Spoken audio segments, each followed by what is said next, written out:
Vendredi 20 septembre, bonjour à toutes et à tous, bienvenue sur votre chaîne d'information régionale pour une nouvelle édition, l'actualité de la région. D'abord, ce sont vos prévisions météo avec de bonnes nouvelles, encore une journée ensoleillée, une journée sans nuages partout dans la région. Certes, ce matin, les températures étaient un peu fraîches, seulement 7 degrés de relevé à Saint-Omer, 8 à Calais, mais cet après-midi le soleil va briller et réchauffer l'air et l'atmosphère malgré du vent d'est. 20 degrés cet après-midi à Lille, à Saint-Omer, au Touquet et à Calais.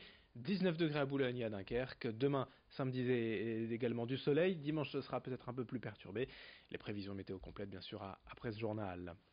L'actualité d'abord aujourd'hui, c'est la grève des jeunes pour le climat, Youth for Climate, et cette manifestation lilloise prévue cet après-midi à 15 heures. Un mouvement initié par la jeune suédoise Greta Thunberg. Déjà 2 rassemblements ont eu lieu en mars et en mai dernier. Les organisateurs espèrent le plus de monde possible pour montrer toute la volonté de la jeunesse d'aujourd'hui à forcer les élus à agir pour la défense de l'environnement.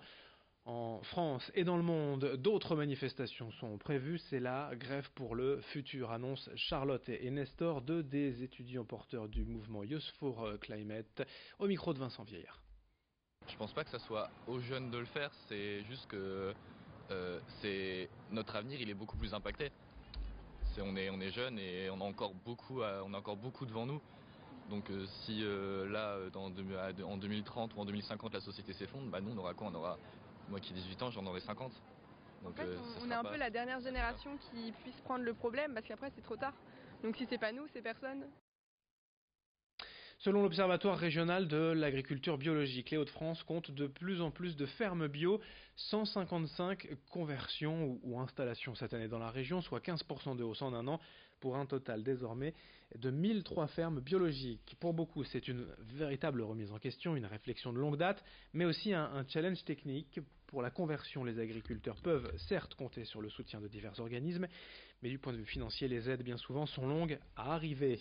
Et c'est ce qui pose problème. Les nouveaux convertis prennent des risques financiers, notamment les premières années où les rendements sont moins élevés. Pour autant, de plus en plus de producteurs s'y mettent. Explication avec un des représentants de l'Observatoire régional du bio dans les Hauts-de-France au micro de Florine Curec. Le cap des 1000 fermes bio a été passé fin 2018, donc on a 1003 fermes qui sont en bio sur la région Hauts-de-France, aussi bien sur des systèmes de production en maraîchage, en grande culture comme ici chez Gonzague, en élevage laitier, en arboriculture, et avec des taux de ce qu'on appelle de conversion assez importants depuis maintenant 4 ans. Là encore cette année, on a plus 15% de nouveaux producteurs, plus 15% de nouvelles surfaces en bio, ce qui correspond cette année à 150 nouveaux producteurs. En bref, également cette information politique. Hier soir sur France 2, l'invité de l'émission Vous avez la parole, c'était Xavier Bertrand. Et il a annoncé qu'il serait candidat à sa réélection en 2021 au Conseil régional. Il en a aussi profité pour dire qu'il pensait à l'élection présidentielle de 2022. Dans un tout autre registre, des nouvelles de la panthère d'Armentières, bel et bien arrivée hier aux eaux de Maubeuge pour recevoir des soins et évaluer son état de santé, mais elle ne devrait pas y rester très longtemps. Selon la LPA, la Ligue de protection des animaux, qui annonce que l'animal pourrait à terme retrouver refuge dans un sanctuaire dont l'emplacement encore n'a pas été révélé.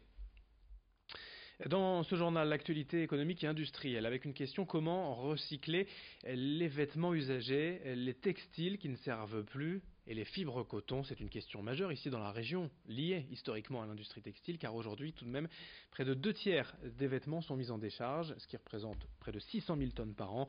Mais le CETI, le Centre européen des textiles innovants basé à Tourcoing, a peut-être trouvé la solution. Avec cette nouvelle plateforme industrielle, la réunion de 4 machines permettant de relier les étapes d'effilochage et de filature, la fibre est extraite des tissus usagés afin de produire un nouveau fil et créer de nouveaux vêtements. À terme, le CETI compte commercialiser sa plateforme auprès de grandes marques de l'industrie qui se disent d'ailleurs déjà intéressées. Explication au micro de Florine Curec. Cet atelier est unique en France. C'est le premier atelier, je dirais, qui intègre à la fois les filochages, mais aussi la filature. C'est un atout pour cette région textile parce que la filière a besoin d'outils de pilote, de R&D pour mettre au point ces nouveaux produits. Aujourd'hui, on ne fait pratiquement pas de fil avec les anciennes matières. C'est donc des nouveaux produits qu'on doit mettre au point, et pour cela il faut de la R&D, il faut du prototypage pour pouvoir mettre au point ces nouveaux produits. L'actualité sport du week-end avec déjà, vous le savez sûrement, la Coupe du Monde de rugby qui s'ouvre ce vendredi et demain matin la France affronte l'Argentine.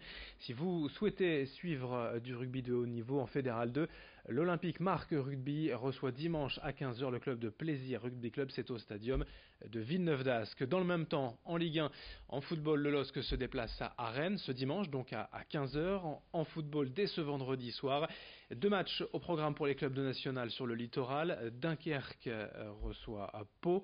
Et dans le même temps, Boulogne se déplace en Corse au Gajalec d'Ajaccio. Il y a également du basket puisque c'est la reprise de la Jeep Elite, le championnat de France, la première journée.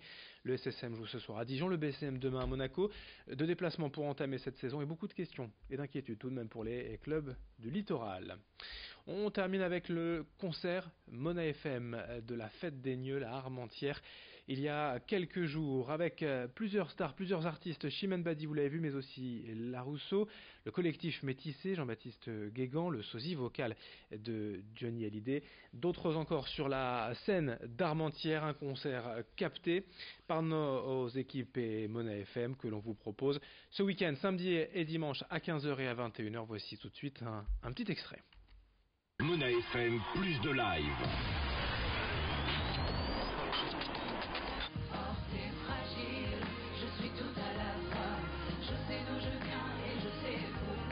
Même si le temps court, ce mois d'août dure toujours, ce mois d'août dure toujours.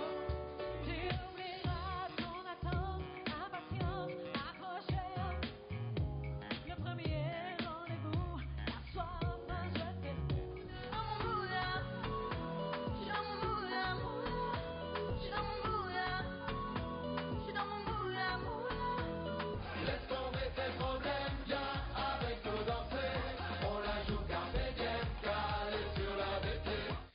Rendez-vous ce week-end, samedi et dimanche à 15h et à 21h pour la rediffusion de ce concert. Merci de votre fidélité. À suivre dans un instant vos prévisions météo et d'autres infos dès le prochain quart d'heure.